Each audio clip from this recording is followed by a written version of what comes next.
The Atlantic Ocean is one of the most unforgiving places on Earth. It has crushed fleets, erased civilizations, and swallowed countless lives without leaving behind a single trace.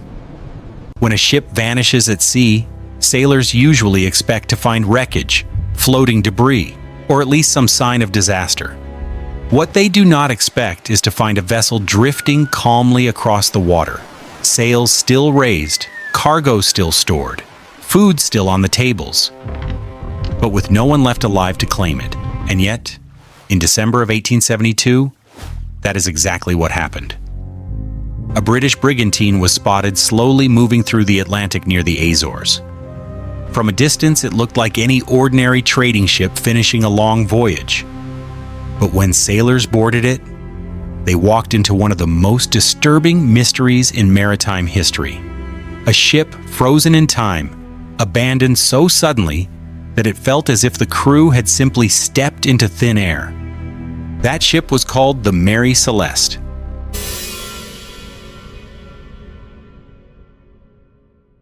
The Mary Celeste was under the command of Captain Benjamin Briggs, a man whose reputation in American shipping circles was spotless. Briggs was known for his careful navigation, his strict discipline, and his strong moral character. He was not reckless, not careless, and not the kind of captain who would gamble with lives.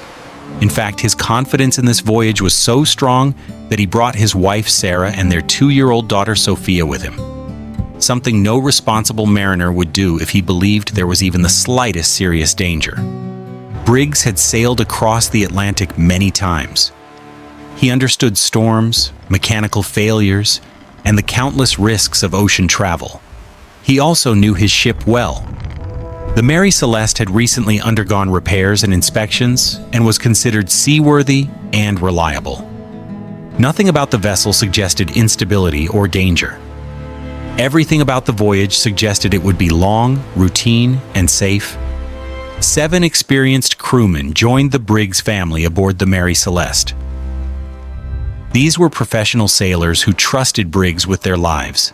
Together, they formed a small, tightly controlled community at sea, one that should have safely crossed the Atlantic in a matter of weeks.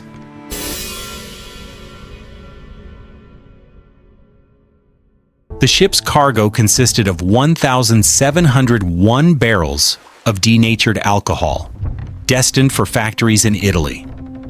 While the alcohol was not meant for drinking, it was extremely volatile. If even a small number of barrels leaked, the fumes could fill the ship's hold, creating an invisible and potentially explosive environment. Captain Briggs was well aware of this risk and kept careful watch over the cargo throughout the voyage. On November 7, 1872, the Mary Celeste departed New York Harbor, setting sail for Genoa, Italy. The weather was favorable.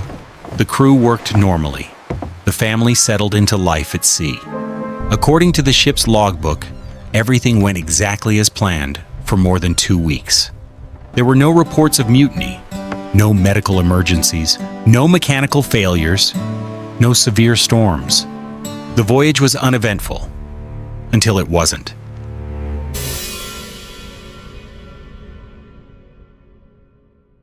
The final entry in the Mary Celeste's log was written on November 25, 1872. It placed the ship near the Azores and noted nothing unusual. The tone was calm and routine. There was no warning, no distress, no hint that the captain or crew sensed danger. Then, the record simply stops. 9 days later, another ship would find the Mary Celeste still afloat, but empty.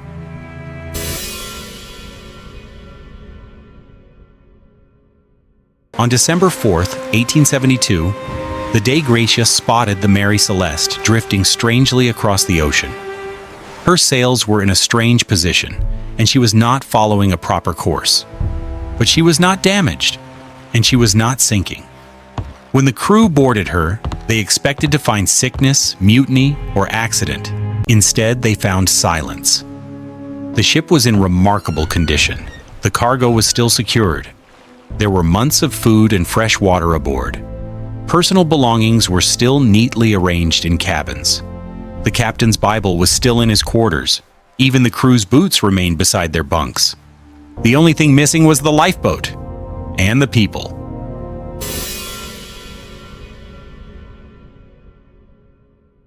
Sailors do not abandon a seaworthy ship, not unless they believe staying aboard means certain death. And Captain Briggs, a man who trusted this ship enough to bring his child aboard, would not have ordered an evacuation unless he believed something catastrophic was about to occur. But there was no fire, no storm damage, no evidence of piracy, no signs of violence. The Mary Celeste was not attacked. She was not sinking. She was not broken. She was simply empty.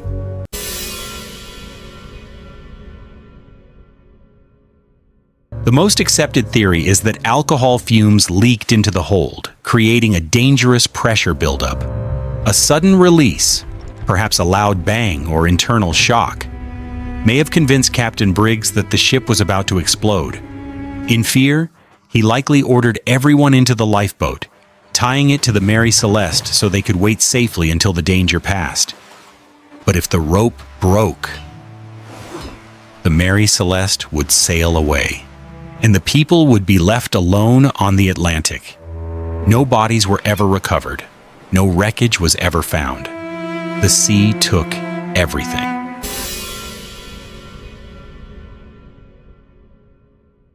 What makes the mystery of the Mary Celeste so haunting is not what we know, but what we will never know.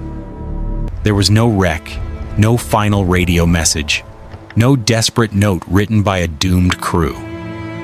There was only a ship that kept sailing, carrying with it the quiet evidence of ordinary human life that had been violently interrupted. A child's clothing still folded in a cabin. A captain's Bible left behind. Food untouched on the tables, all of it frozen in a moment that never received an ending.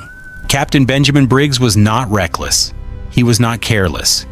He was not the kind of man who would abandon a perfectly seaworthy ship unless he believed staying aboard meant certain death. That alone tells us something terrible must have happened. Something sudden, frightening, and overwhelming enough to make a father put his wife and small child into a tiny lifeboat in the middle of the Atlantic Ocean.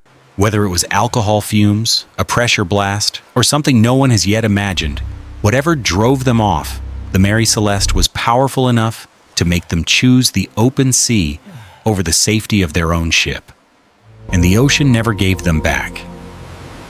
There were no bodies, no wreckage, no closure, just a ghost ship that drifted on, carrying their possessions, their meals, and the evidence of lives that ended somewhere between the waves and the sky. Even now, more than a century later, the Mary Celeste still forces us to confront a terrifying truth, that sometimes people don't leave behind answers. They just leave behind silence. Some mysteries fade with time. New evidence is found. Old stories are corrected, but others never fade. They only grow darker as the years pass and the witnesses disappear. The Mary Celeste is one of those mysteries. It remains a reminder that even in an age of maps, navigation, and science, there are still moments when the world simply swallows people whole and never explains why. Somewhere beneath the Atlantic, the final moments of Captain Briggs, his wife, his child, and his crew are still locked away, untold, unseen, and unreachable. And the Mary Celeste, drifting silently through history, remains one of the most chilling reminders that the greatest mysteries are not always marked by destruction, but by absence. If you want to explore more true mysteries, lost ships, and real-life stories that defy explanation, subscribe to the channel, like this video, and turn on notifications so you never miss what history tried to hide. Because some stories don't end, they just keep drifting.